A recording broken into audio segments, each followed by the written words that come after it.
Welcome to Kenton Teaches. Enjoy the video. You begin by confirming the exact iPhone model and condition. This determines trade-in value. Back up your data now so nothing is lost, then sign out of your Apple ID and turn off Find My iPhone. This authorizes the transfer. Once done, remove SIM and clean the device to improve offers. Make sure to note battery health percentage and any screen cracks because buyers reduce quotes for repairs, and having accessories or receipt can increase the payout. You should get quotes from multiple sources to maximize return.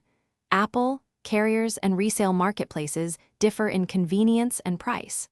When entering listings, be precise and add clear photos because accurate condition details prevent later adjustments. Battery health and screen condition matter most. Once quotes arrive, factor in carrier activation requirements and shipping costs, and choose the option that balances cash versus store credit.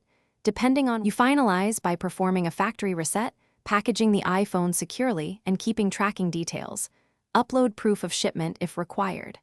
Once the buyer confirms receipt, verify the final valuation and payment timing, and follow up immediately if adjustments appear. If the trade is rejected, make sure activation lock was off and your condition descriptions match photos. Discrepancies cause returns. If problems persist, contact the platform's support with serial numbers and shipment evidence within their dispute window to resolve it quickly.